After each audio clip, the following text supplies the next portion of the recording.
I'm Judy Howard. I'm the Divisional Dean of Social Sciences in the College of Arts and Sciences, and I'm delighted to welcome you all to the University of Washington this evening. Tonight's very special event is sponsored by the Atsuhiko and Ina Goodwin Tateuchi Foundation, and it's organized by the Japan Studies program at the Henry M. Jackson School of International Studies. We are very proud to have Japan Studies, a vibrant program in the Jackson School, supported by the Tateuchi Foundation, promoting greater awareness of international affairs and broadening the opportunities for our students and our greater community through this distinguished speaker series on the relations between the U.S. and Japan. The UW and the College of Arts and Sciences are enormously grateful for the incredible contribution that the Tateuchis and their foundation are making to the Japan Studies program. We're especially grateful for their foresight in bringing these lectures and prominent speakers, such as our speaker today, to the university to engage us in meaningful dialogue pertaining to U.S.-Japanese relations. And in addition to the UW, the Tateuchis have been extremely generous to our broader Seattle community. They support the Seattle Asian Art Museum, the Seattle Public Library, and many other organizations in this area. We are extremely sorry that Mr. and Mrs. Tateuchi cannot join us tonight, but I hope you'll join me in acknowledging their terrific contribution.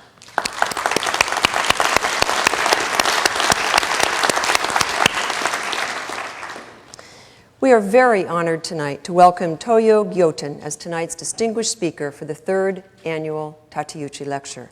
Mr. Gyohten is currently the president of the Institute for International Monetary Affairs, and he's the senior advisor to the Bank of Tokyo-Mitsubishi. He also serves as a special advisor to the Prime Minister of Japan.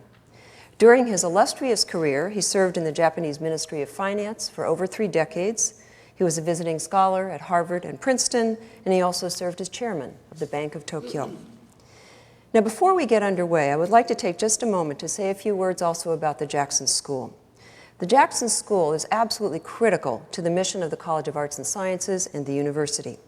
It is one of our nation's most prestigious schools of international studies. There is no institution like it anywhere else in the world. It combines the social sciences, the humanities, and professional fields in order to forge disciplinary and interdisciplinary approaches to the understanding of our very increasingly interconnected globe. And it does so as well by generating expertise in specific regions of the world, such as Japan studies and in comparative and transnational studies. Just a few years hence, in 2009, the Jackson School is going to celebrate its 100th birthday, a remarkable milestone. We will look forward to keeping you informed of many events planned between now and then, programs we're planning to honor the past 100 years and welcome the next century of international studies at the University of Washington. In just a few moments, the director of the Jackson School, Dr. Anand Yang, will introduce our guest speaker, Mr. Gyohten. Marie Ancherdogi, chair of the Japan Studies program, is going to facilitate and moderate a question and answer session at the end of the lecture tonight. And now it is my very great pleasure to introduce Mr. Dan Asher, the Executive Director of the Tateuchi Foundation, who will say a few words on behalf of Mr. and Mrs. Atsuhiko Tateuchi and the Tateuchi Foundation.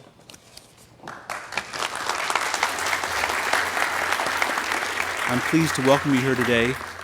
Mr. and Mrs. Tateuchi have asked me to express their disappointment at not being here this evening. You can be assured that only the most unavoidable of circumstances prevents them from being with us for this, the third Tateuchi lecture. Now, for those who have attended all 3 lectures, it has been a privilege to see the Tateuchi Foundation's name become so closely linked with the University of Washington. As you may know, Mr. and Mrs. Tateuchi have an association with the University of Washington that goes back more than a few years, when they themselves were students here. Now, one reason I'm especially disappointed that they're not here today is that I have always enjoyed accompanying them on their return visits to this beautiful campus. Despite the many changes over the years, with each visit, the Tateuchis enjoyed an obvious sense of nostalgia when they returned to this hallowed ground. The primary focus, as you've already heard, of the Tateuchi Foundation has been and continues to be to build bridges between the U.S. and Japan. From the Foundation's earliest days, the Tateuchis expressed to me their belief that a strong Japan program here at the university would contribute greatly to the flourishing relationship between our two countries. If they were here this evening, they would be especially pleased to see that this lecture is drawing from departments and disciplines all across campus. What these varied fields all have in common is an understanding that the U.S.-Japan relationship is as pivotal to the future as it has been to the past. Now, in our previous lectures, we have heard from prominent voices in the field of U.S.-Japan relations. Today, we add a third distinctive voice. Since our first two lectures spoke of a global economy and global issues from a distinctively Western perspective, we are very pleased that tonight's speaker can give us a view from Japan. Now, in American politics over the last couple of decades, we have heard over and over again admonitions telling us that the voters, above all else, vote their pocketbooks. Now, this oversimplification, offered tonight only partly in jest, does capture the importance of trade balances, deficit spending, interest rates, and the availability of capital as they influence virtually every aspect of our lives. And there may be no one better qualified to discuss these matters on the global stage than Mr. Toyoo Gyohten. We are pleased and grateful to have him as today's lecturer, and we look forward to his thoughts and insights. So on behalf of the Tateuchi Foundation, I would like to express our appreciation to the University of Washington, the Jackson School, and especially Japan Studies for all the hard work necessary to create this program. Professor Ancherdogi and Linda Solomon have done a stellar job in attending to the myriad of details necessary to an event of this magnitude. Thank you again for your attendance here today. I know that Mr. and Mrs. Tateuchi are already looking forward to seeing you on future occasions when together we can explore stronger, complex issues in U.S.-Japan relations and celebrate an ever stronger and ever more vibrant Japan program here at the University of Washington. Thank you.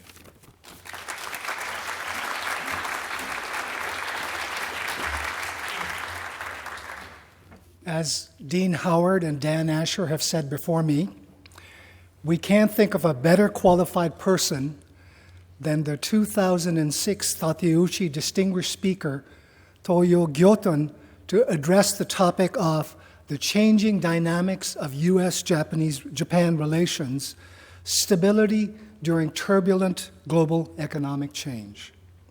Indeed, Mr. Gyohten has remarkable credentials, as you can all see from the brief biography that is attached to your program, to address just about any topic relating to global economic issues, especially as they pertain to Japan and East Asia. Currently, he is, and has been since 1995, the president of the Institute for International Monetary Affairs, a foundation established by the Bank of Tokyo.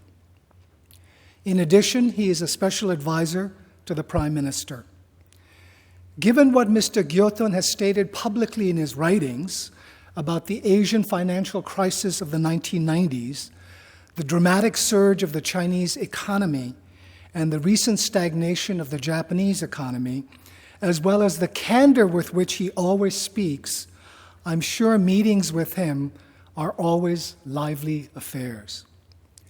A product of the University of Tokyo, from where he received a BA in economics in 1955, he later studied at Princeton as a Fulbright scholar between 1956 and 1958. And somebody's got to inject the right NCAA note into this introduction. So those were the years when Dartmouth dominated Ivy League basketball. And this was just before a young man named William Bradley came to Princeton University. So there we go. Mr. Gyohten served for over 30 years in the Japanese Ministry of Finance, retiring from that ministry in 1989, by which time he had become the Vice Minister for Finance for International Affairs. During his long ministry stint, he was posted for a couple of years in the early 60s in Washington, D.C. with the IMF, and in the late 60s with the ADB, with the Asian Development Bank, of which he is a founding member. Since his retirement, so to speak, from the finance ministry, Mr. Gyohten has embarked on a second phase and in an equally illustrious career. Between 1988 and 1990, he was chairman of the Working Party 3 of the OECD.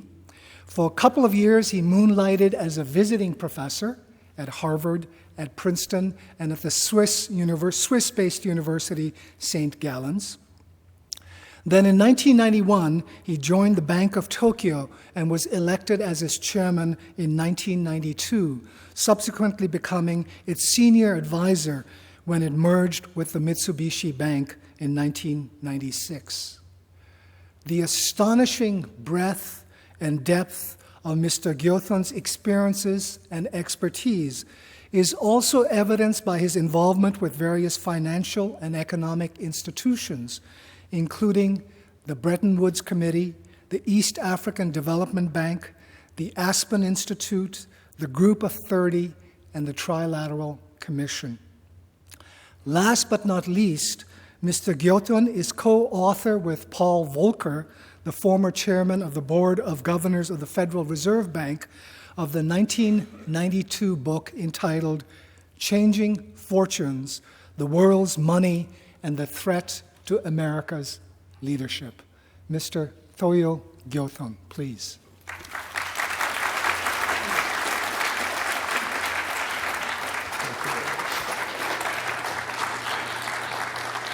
Thank you very much, Dr. Yan, for your very generous introduction. Ladies and gentlemen, I don't have to tell you how much delighted I am to be back in Seattle. A visit to Seattle for me is a kind of homecoming, because this is the place where I set my foot for the first time in the United States.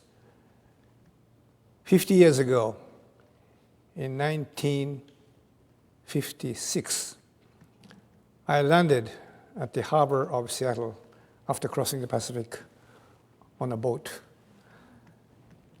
Then I crossed the continent by train to go to Princeton to finish my graduate study there.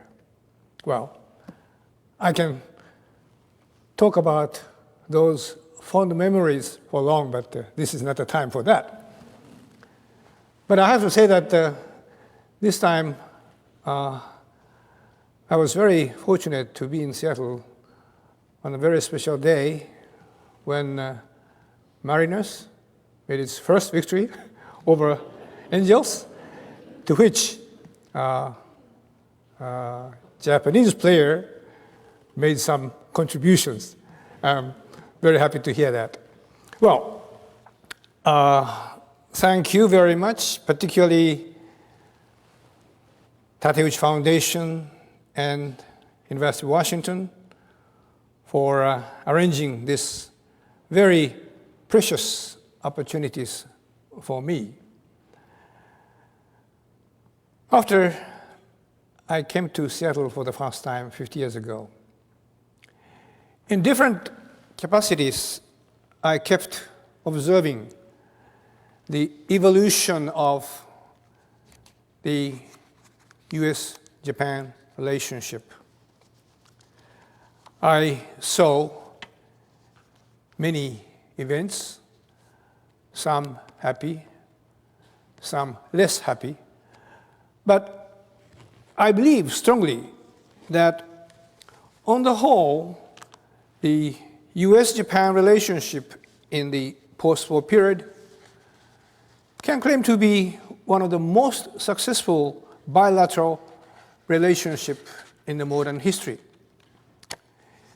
It is so particularly because it was preceded by the extremely hostile period during which millions were killed on both sides.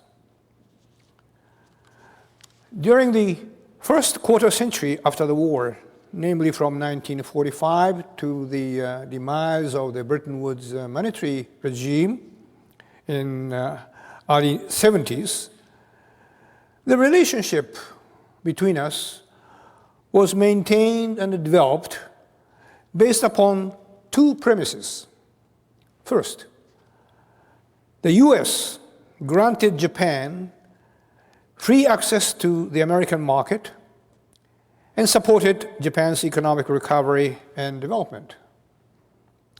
In this respect, the stable exchange rate under the Bretton Woods monetary regime at 360 yen per dollar, which I have to say presented a considerable undervaluation of the yen at the time, contributed greatly to the success.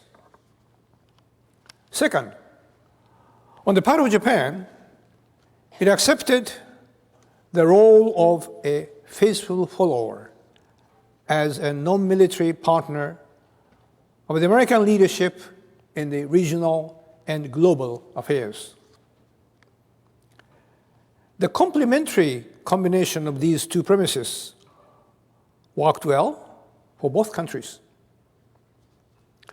For the US, it secured a strong ally with robust economy and solid democracy in the Asia-Pacific region in its confrontation against the communist Soviet Union at that time within the framework of the Cold War regime. For Japan, the combination of these two premises did enable it to concentrate its national effort on the economic development. Of course, there were other factors as well which contributed to Japan's economic success, such as the skillful economic management, the strenuous working of the people, and the favorable demographic condition. Yet, it was remarkable that Japanese economy was not affected adversely. Rather, it benefited greatly by two major wars in the region, Korean War and Vietnamese War, in which the US was deeply involved and suffered. On the whole, the US-Japan relationship during the first quarter century in the post-war period was stable, comfortable, and mutually beneficial. Ladies and gentlemen, the next quarter century had to witness many events which affected, directly or indirectly, the US-Japan relationship. Those events included the collapse of Bretton Woods monetary regime, the oil crisis, the demise of the Soviet Union and the end of the Cold War, the IT revolution and globalization, the emergence of China as a world power, the global terrorism and Iraqi war, etc. These events, all in all, undermined the foundation upon which the two premises were established between the US and Japan. In the economic arena, both the US and Japan have undergone some fundamental changes in their respective conditions. During the first quarter century period, the global dominance of the US economy was supported by three pillars: the overwhelming power of its manufacturing base,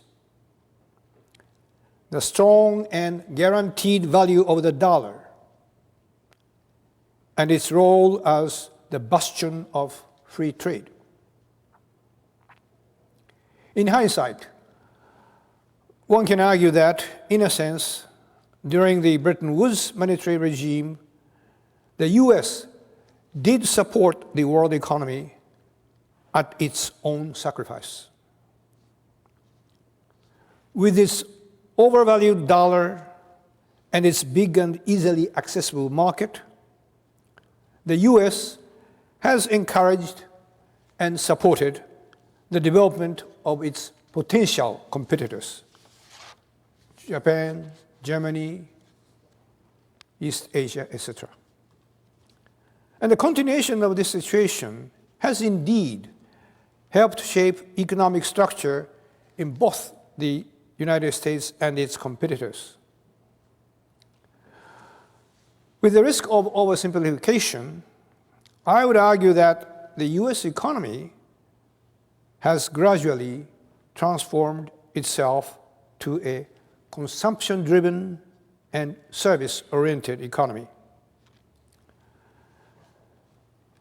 The transformation, however, did not mean that the predominance of the US economy in the world has diminished. In this respect, the particularly important event was the tide of globalization, which was generated by the IT revolution and the end of the Cold War. The most important effect of the globalization, in my view, was the emergence of the powerful momentum toward the convergence of the value standard in the economic activities. The set of values such as efficiency, competition, maximization of profit, transparency, and accountability became the global order of the day. And it is quite obvious that in this new value framework, the US economy could establish a kind of new leadership thanks to its advanced IT and its free and competitive market structure. The remarkable ability of self-correction, which cannot be found in any other markets, is indeed the basis of the strength of the US economy today.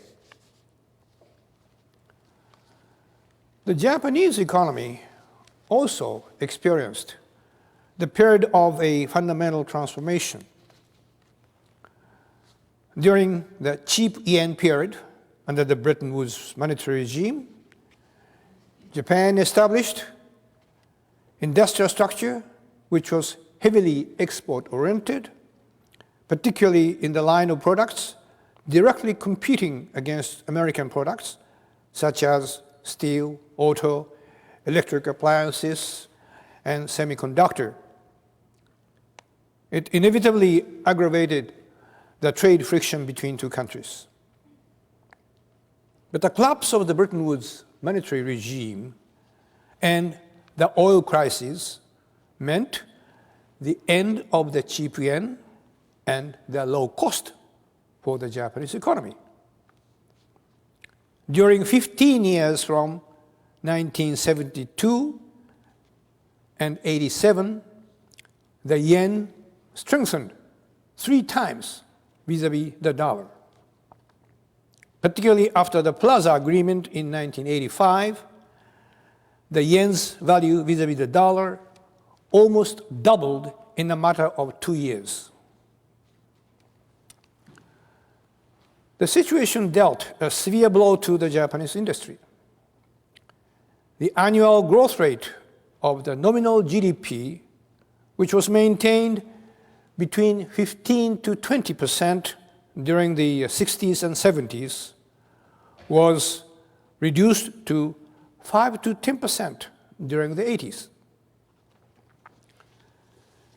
The almost frantic efforts trying to stem the strengthening of the yen by injecting large quantity of liquidity has prepared the ground for the asset bubble which prevailed in the economy during the latter half of the 80s. The inevitable burst of the bubble in the early 90s left the Japanese economy in a total disarray.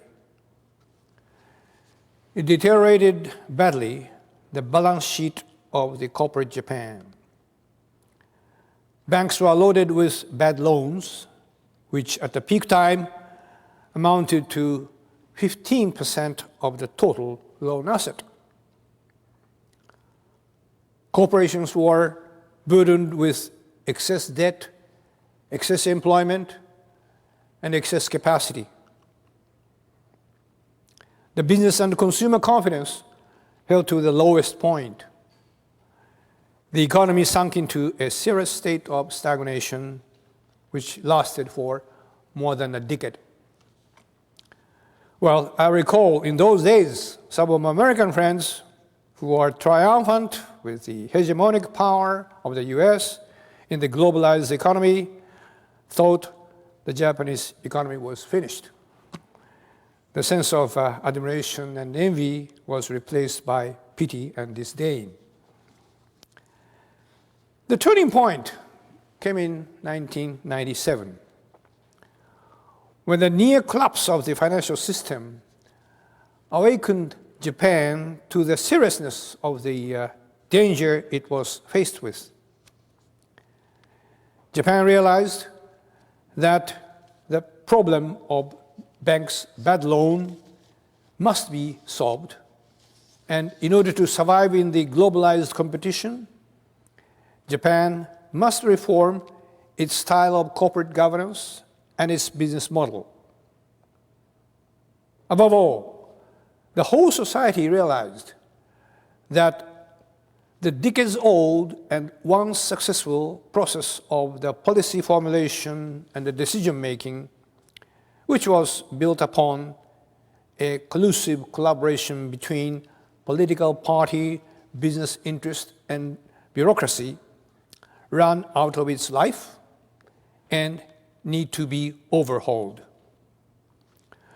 Well, I have to argue that it was a sort of historic coincidence that Japan, since the year 2001, had that guy, Prime Minister Koizumi, who spearheaded the reform process with the unprecedented zeal and forcefulness. Well, although the jury is still out to give the historic verdict on his performance, I think it is fair to say that the Japanese society under his government was convinced that the reform was necessary and also it was doable. Since 2002, the Japanese economy started a new pattern of recovery driven by the restructuring effort of the private corporate sector with the support of a favorable external environment.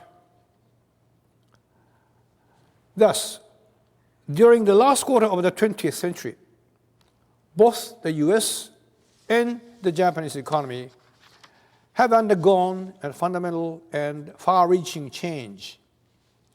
And as a result, the US-Japan relationship evolved also. In a sense, the relation became more natural and less intentional. Both sides came to know better about their respective strengths and weaknesses, opportunities and risks. One may call it a matured relation. Well, US economy is still going strong. It is by far the biggest and the strongest. It is the most powerful engine of growth for the world economy. In many parts of the economic infrastructure, the American standards are accepted as the global standard. Yet it is also true that the US economy has many vulnerabilities which were unknown in the previous quarter century. The domestic base of the manufacturing has eroded considerably. The current account deficit has soared to the level which many consider unsustainable. And the United States is now the largest debtor country. During the preceding quarter century, the US leadership in the world economy was secured by the strong and guaranteed value of the dollar and its upholding of the free trade. The situation changed, and now the weak dollar and the protectionism seems to have become the main tools of the US economic diplomacy. The Japanese economy, on its part, came out of the decade-long doldrum with healthier banks, stronger corporate sector, and affluent household. Many Japanese products with the cutting-edge technology are demonstrating global competitiveness. The huge accumulation of financial resources in the corporation and the household are available for the investment. Yet, in the medium and the long-term prospect, the Japanese economy is plagued with some serious uncertainties. The demographic development is the most scary issue. The Japanese population is passing its peak in this year and will start to shrink. If the worst scenario proves to be correct, the size of the Japanese population in the year 2050 will be roughly equal to that in 1960. And more than 1/3 of it will be over 65 years old. Also, the fiscal situation is quite worrisome. The large accumulation of the public sector debt, which now amounts to 150% of GDP, will inevitably place a serious constraint on the management of fiscal policy. Knowing about each other's situation much better, the bilateral economic relation between the US and Japan is, on the whole, on a smooth track. Trade and investment are flourishing. Japanese producers are increasing their production and employment in the US. There is no serious trade dispute. Japan is now sufficiently open for American investment in manufacturing and service sectors, including financial service. Regulation and taxation are carried out on the principle of the level playing field. I think it is fair to say that, on the whole, the bilateral economic relation between the US and Japan is now established as the one between advanced and open market economies. Now, in the first quarter of the 21st century, in which we are now entering, another fundamental change is looming, which will affect our bilateral relation in a new and different context. It is the change of the global environment within which our two economies operate. It is the phenomenal emergence of East Asia as the new global economic powerhouse. Indeed, the East Asia's economic rise is not a new phenomenon. Throughout the second half of the 20th century, the East Asian economy has enhanced its global presence in a steady and continuous fashion.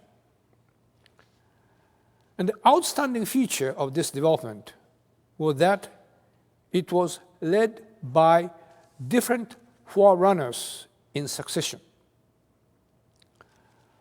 First, it was Japan in 50s and 60s. It was followed by so-called four Asian tigers, ASEAN member countries, and then China. Now, India is in waiting. The common and crucial factor of dynamism in all these economies was the political leadership, which was supported by the strong national aspiration for economic development. The pattern of development, which was followed in most of East Asian economies, is often dubbed developmental dictatorship, in contrast with the market-oriented autonomous development.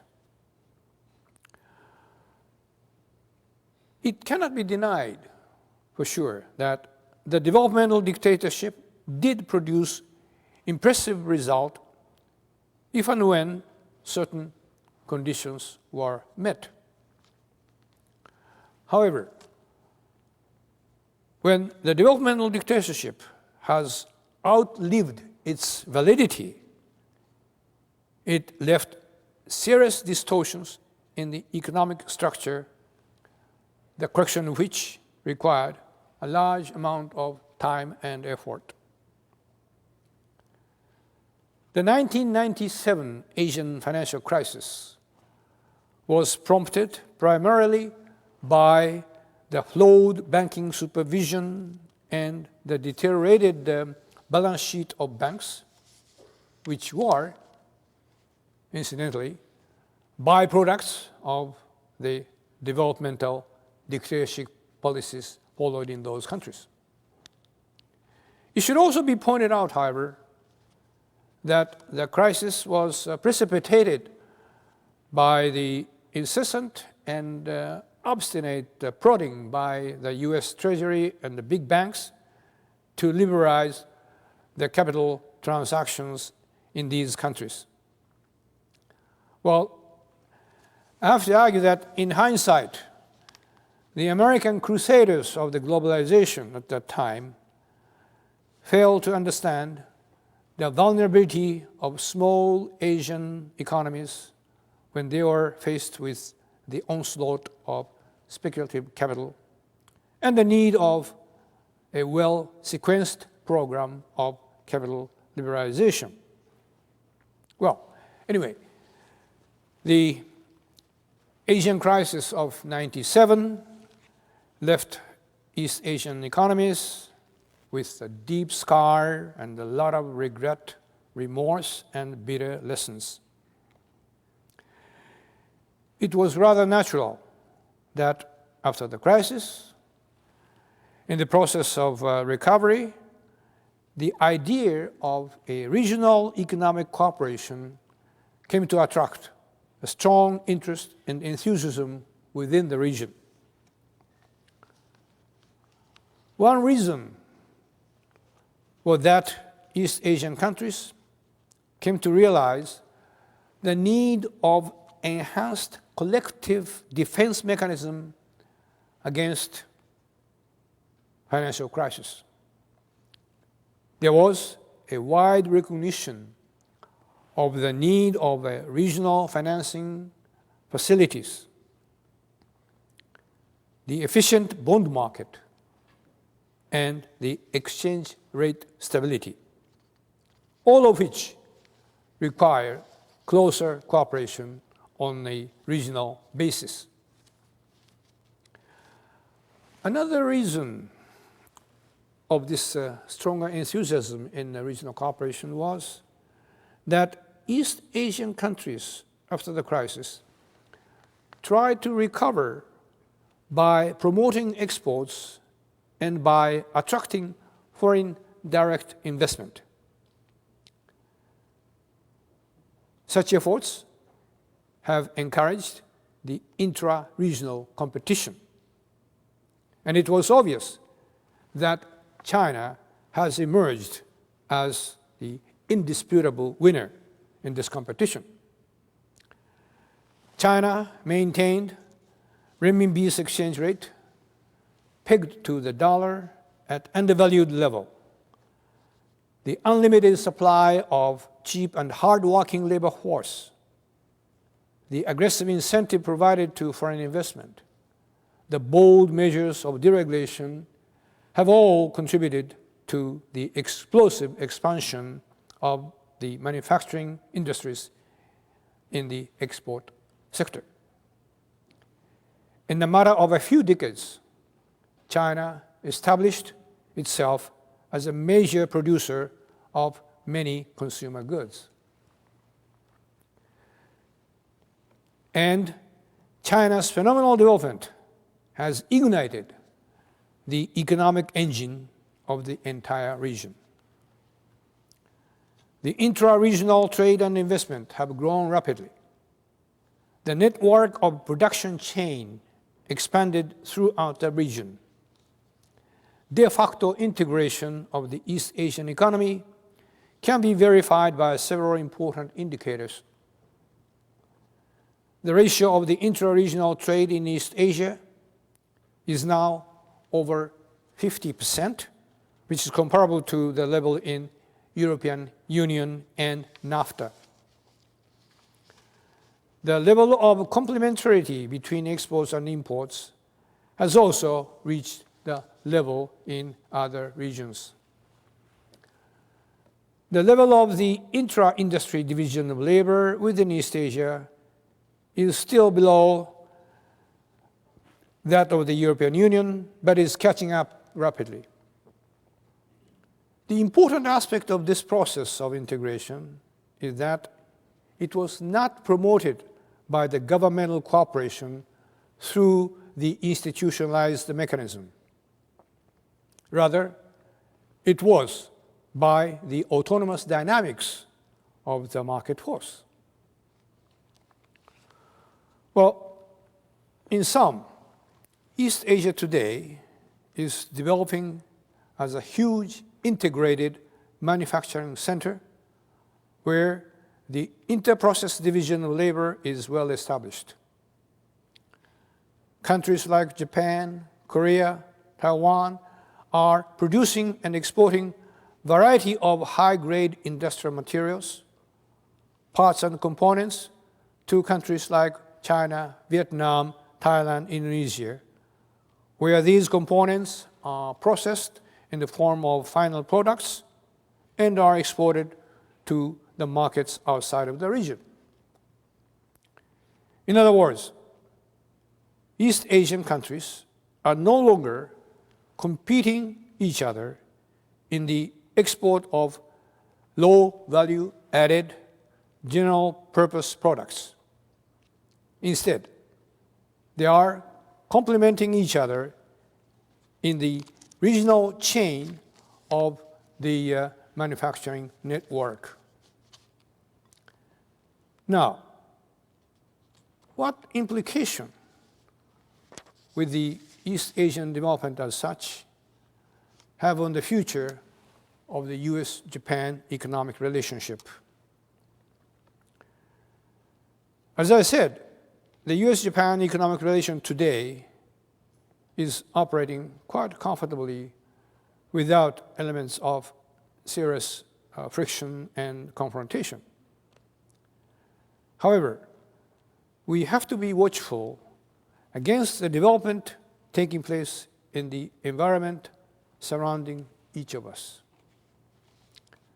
As you all know well, the US current account deficit reached 7% of its GDP in 2005 and is still growing. And more than half of it is with the East Asian. On the other hand, East Asia has developed as the world's largest manufacturing factory of consumer goods.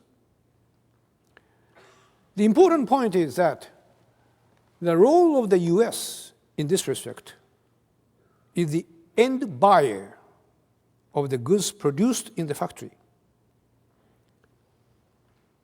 Although many American companies are actively operating in the factory, but as a national economy, the US is not an integral part in the production chain. The bulk of the US trade deficit with East Asia is in the category of consumer goods. The manufacturing base of such goods within the US is eroding steadily. In other words, the US deficit with East Asia has become more and more structural. The growing current account deficit is now the top priority problem of the US economy. But as far as the deficit with East Asia is concerned, the adjustment needs to be made on a comprehensive level, including savings ratio and exchange rate. It is no longer a mere bilateral issue. For the Japanese economy, the importance of East Asia, particularly that of China, has also grown greatly. The Japanese economy is now embedded deeply in the East Asian factory. The share of East Asia in Japan's trade is now much larger than that with the United States. Japan is playing an important role in the process of the East Asian economic integration. Well, needless to say, in Japan's involvement in East Asia, the most important factor is Japan-China relationship. Well, today, I do not have time to delve into the Japan-China relation, let alone its political and the security aspects, but I will make simply two observations. First, the relation of a sort of rivalry and competition between two countries will remain for years to come. It will be the main theme of our bilateral relationship. Both countries have strengths and weakness. It is difficult to foresee that one of them will establish unquestionable hegemonic status in the foreseeable future.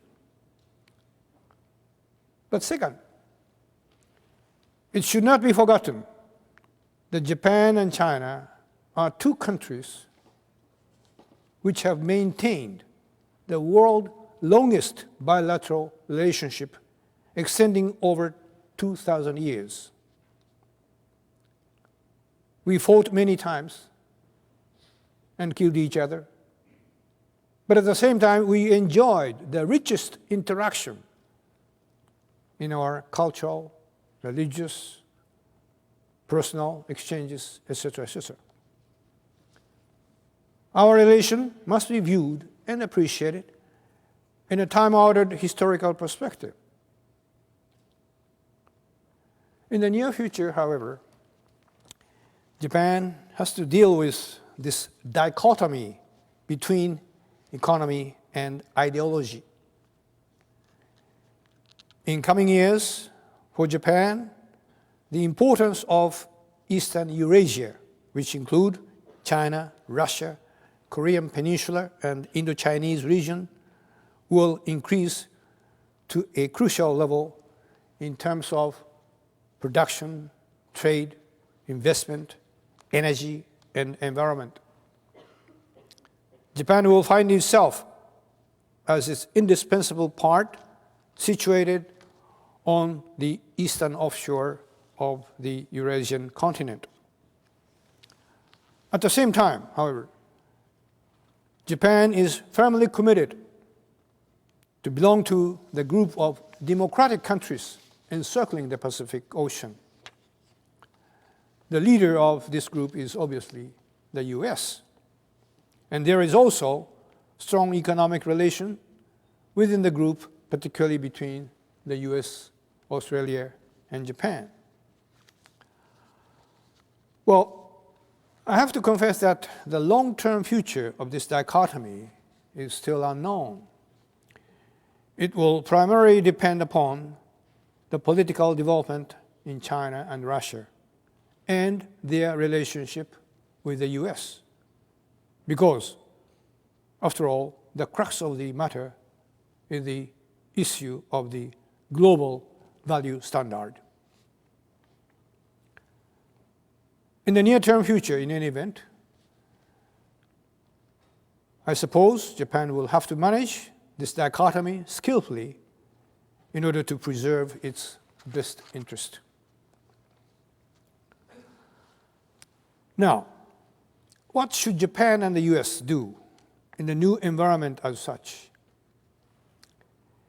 If I may focus my thought on the economic area, I believe there are two kinds of efforts which Japan and the US can and should endeavor cooperatively. First, Japan and the US should endeavor to keep the high-quality market. When I say high-quality market, I mean a market which provides the highest degree of freedom, competition, and opportunity. But at the same time, it should have a strong ability of self-correction, a high standard of discipline, morals, and fairness. I believe if our two markets can develop as such, the combined force of influence as a global exemplar will be reaching far beyond the Pacific and into the Eurasian continent. Second, Japan and the US should cooperate much more vigorously to awake the world to the need of a multilateral cooperation of economic management. It is clear that the challenges both of us are faced with can no longer be solved only by individual or bilateral efforts. It needs to be addressed on the multilateral level. As I discussed earlier, the disequilibria of savings ratio and exchange rate are the heart of the problem of the world economy today. It is true that in the past, many discussions, negotiations, and even some trials were made to reach an agreement. Unfortunately, most of them failed because of the sense of complacency and the love of mutual blaming. Certainly, the world economy has not collapsed because of the failure, and we may well survive some time more. However, if there is anything the US and Japan can do jointly now, it will be the initiative to revive and renew the global effort toward a better cooperation of the economic management. Thank you very much, ladies and gentlemen.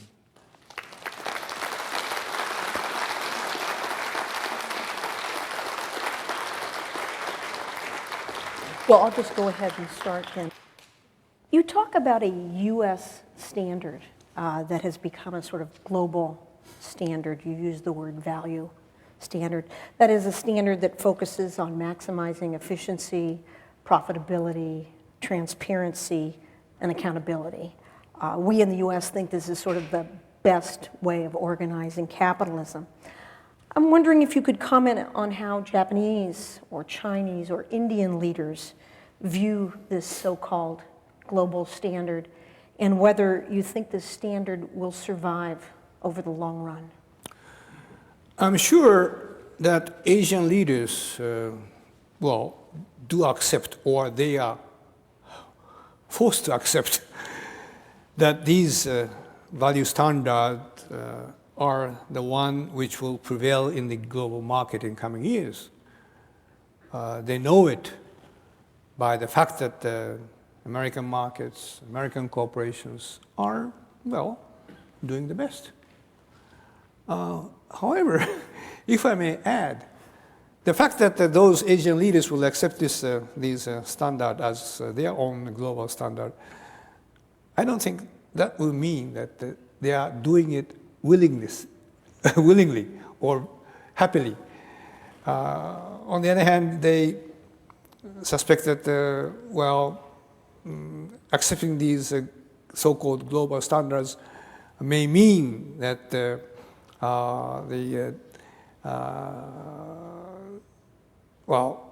extinction of their traditional, time-honored value of their own. Well, takes the case of the maximization of profit. Nobody can argue against that. But at the same time, we feel certain reluctance to accept it too openly and too unreservedly, because we see, even in this market, in the American market, many cases of the abuse of this standard. So I think, in that sense, Asian leaders' attitude toward these standards, as I said, certainly they are willing to try to, emulate those standards, but at the same time, they try to maintain some parts of their historic values. So, in the long run, I do not know whether the so-called American standards will prevail in the world without any exception, or will it become gradually and partially amended type of standards which will fit better to Asian countries. Okay, thank you very much. You talk a bit about Japan-China relations. Could you delve a little deeper for us and comment on how you see these relations evolving over the next 10 or 20 years? Will Japan-China relations likely be a source of stability in the global community or a source of instability? Well, I'm sure you have heard many stories about this China-Japan relationship, and some of them are encouraging, some are discouraging. But, I think the chance of improvement of this relationship in, say, 10 years' time is probably better than 50-50. I think both countries are learning, and of course, as I said, the elements which generate rivalry and competition between two countries will not disappear. I think we will continue to compete, but I think both of us know that competition and rivalry needs to be carried out in constructive and non-confrontational fashion, because otherwise the instability between these two biggest countries in East Asia will certainly destabilize and cause serious damage to the entire regional development and prosperity. Certainly there are many complicated and difficult elements involved, and certainly it cannot be solved overnight. But I see already some signs of, reflection and rethinking of each other's position. And I think there seems to be some budding signs in both countries trying to improve the relation to more constructive fashion. Of course, the economic interdependence between two countries is now so deeply embedded, and it is totally impossible to imagine that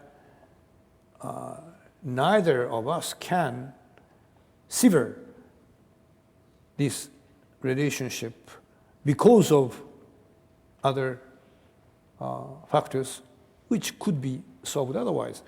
So I am reasonably confident that leaders in both countries are, if I may use the word, intelligent enough on the global and really serious implication of this issue. Great, thank you. You mentioned Japan's declining and aging population and the problems that the economy has suffered over the last 15 years. Do you think Japan's recovery is quite fragile, or are you quite optimistic about Japan's economic performance over the next 5, 10 years or so? Well, it is an intriguing question.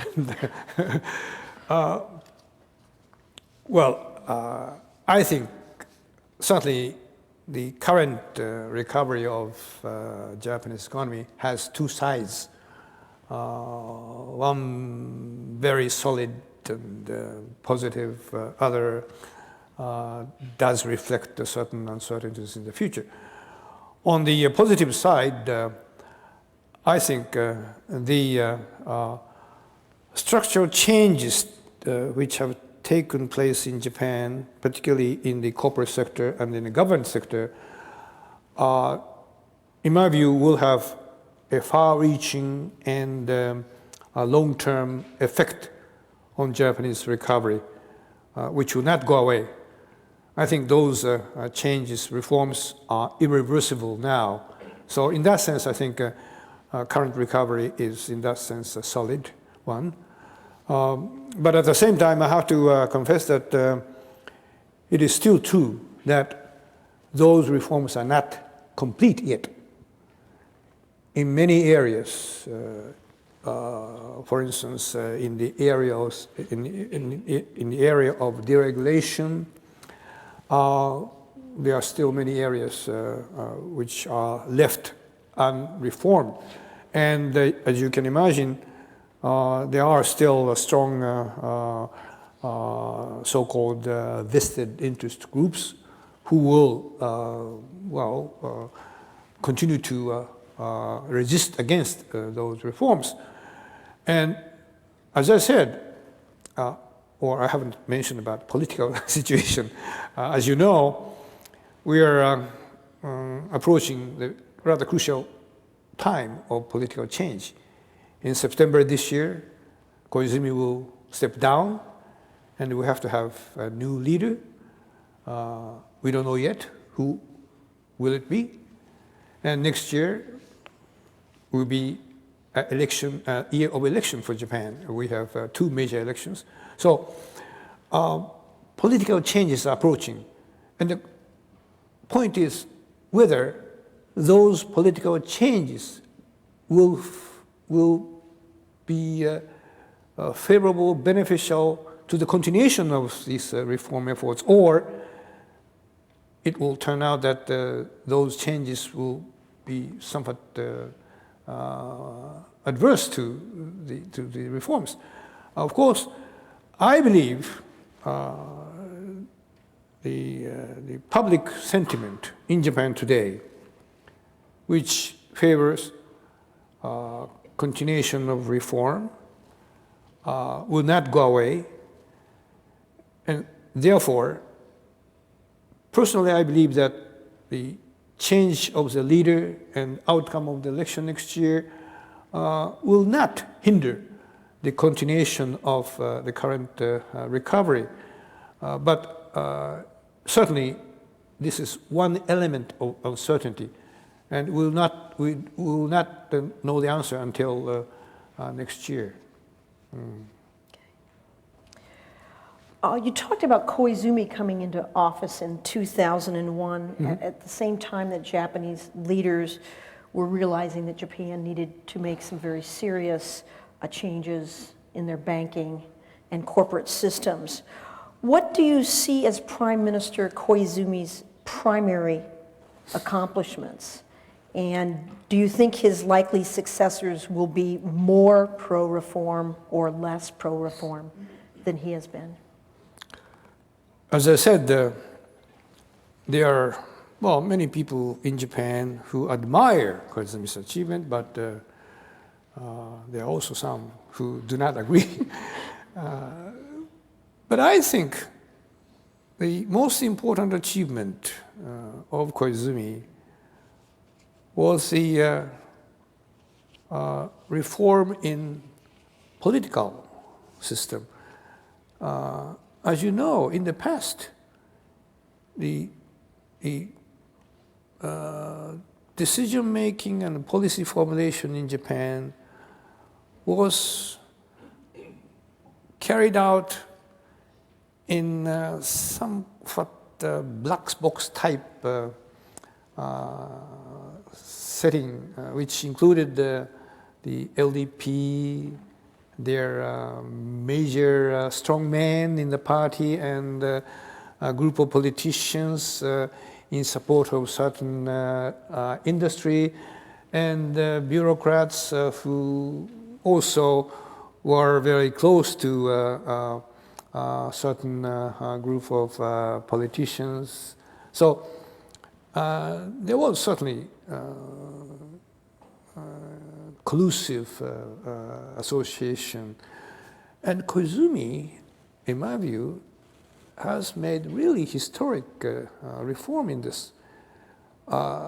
He deprived of the political party, particularly LDP and bureaucracy, the power of decision making and put it in the Prime Minister's office.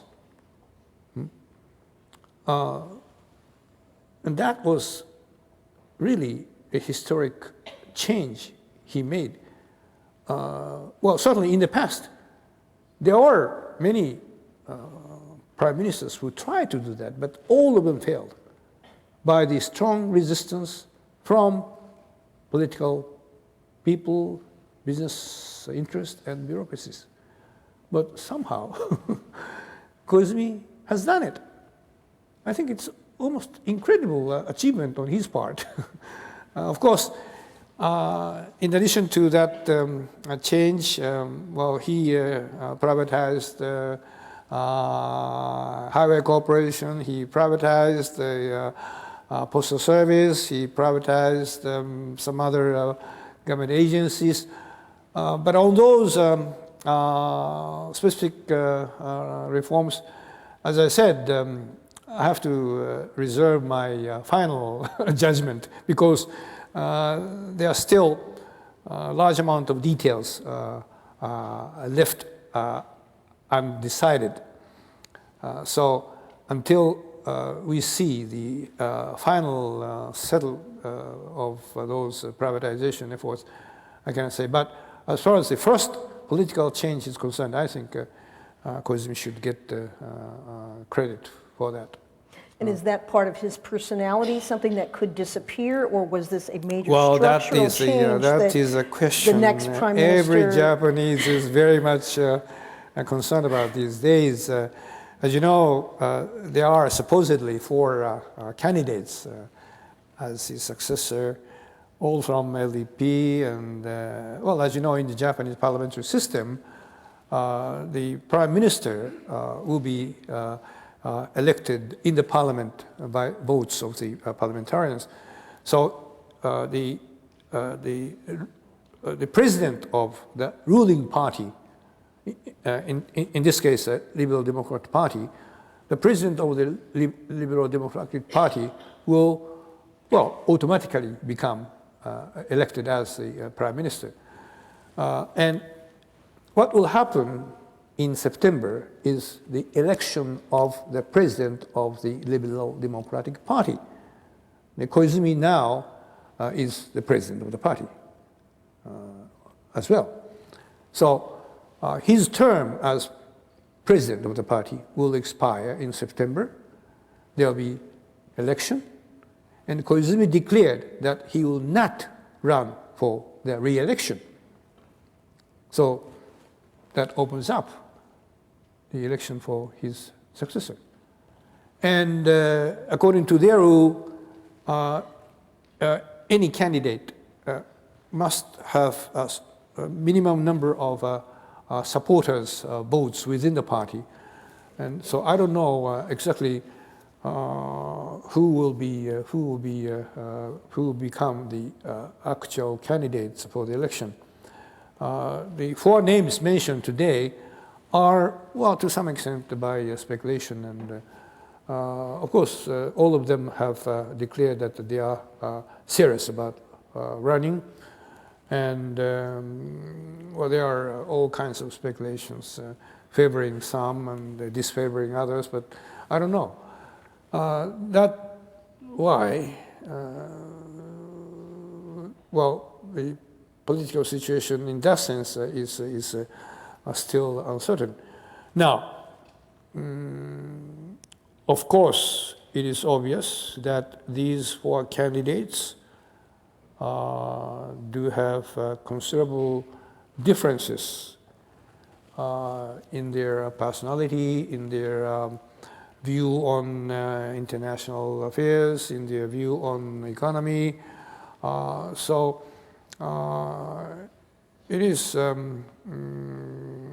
quite difficult to accurately foresee. But I think I can say this rather confidently, that you see, the Koizumi, in spite of all small differences, he still enjoys very high popularity among the people.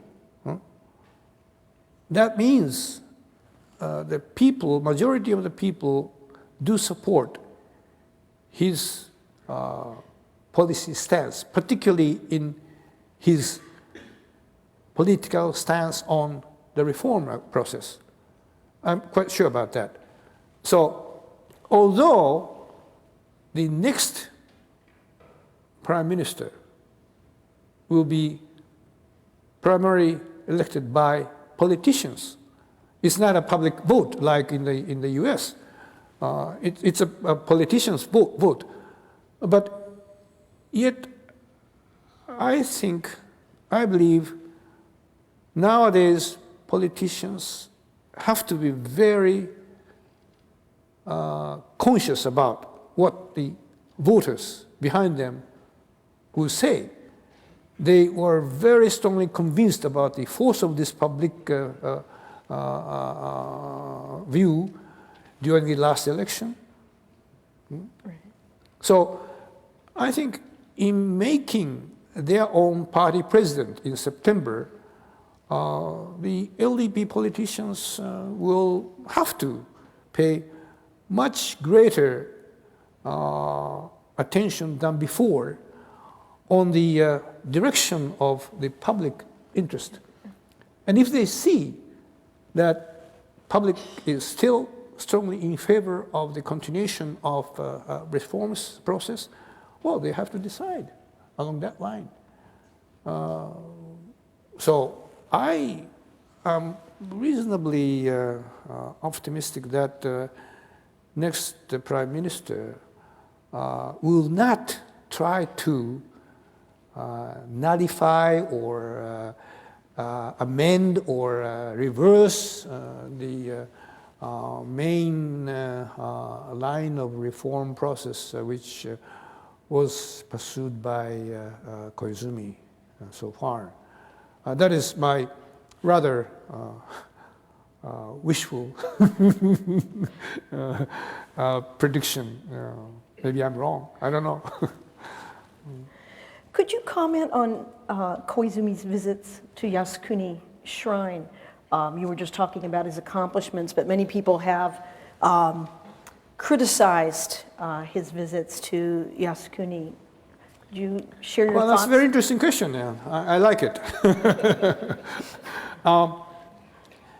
Now, where I start? Well, I am personally against Koizumi's visit to the shrine as Prime Minister because I believe that is unconstitutional. Japanese constitution stipulates the separation of state and religion.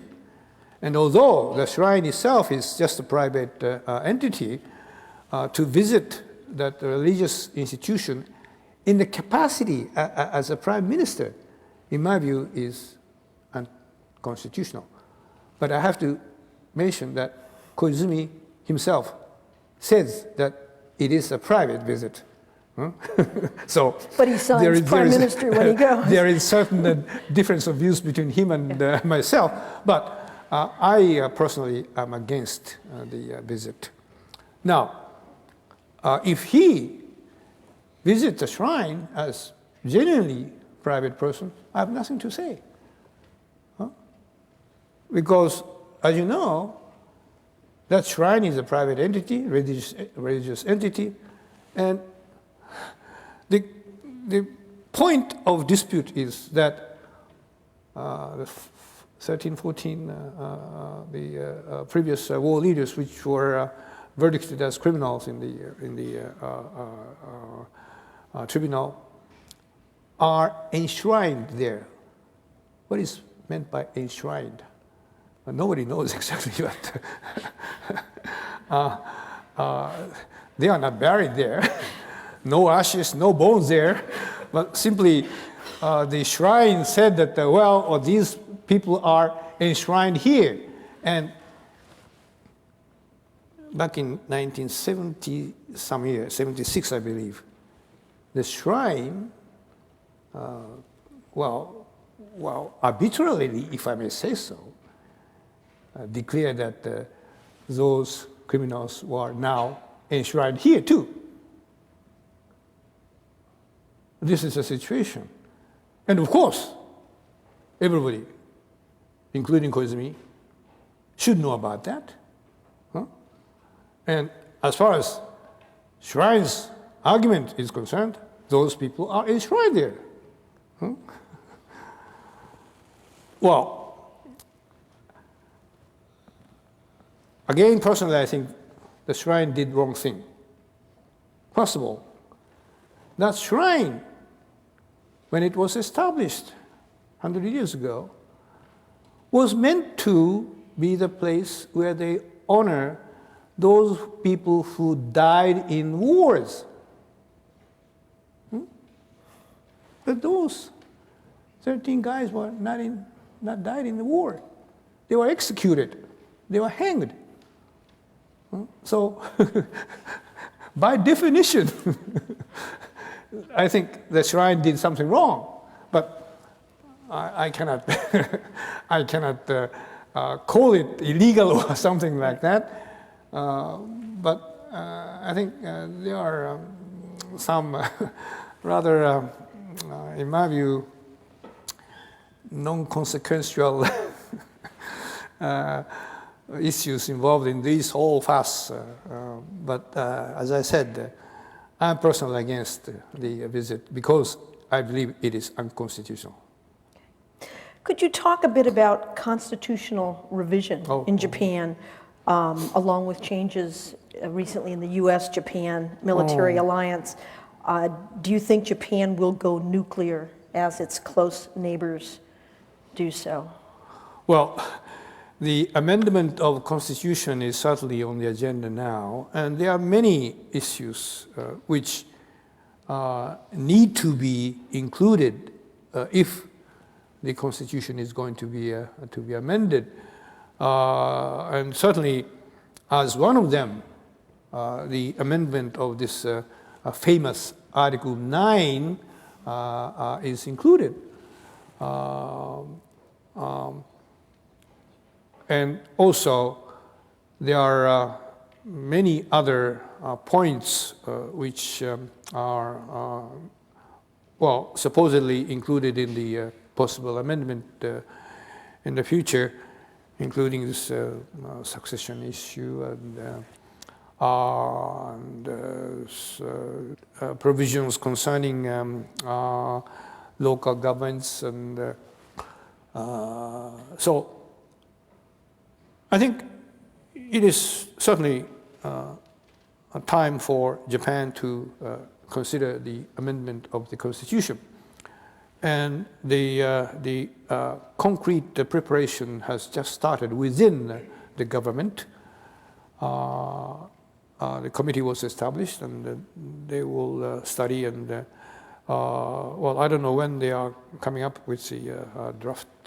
There are many private drafts already, and some of them are controversial, some are not.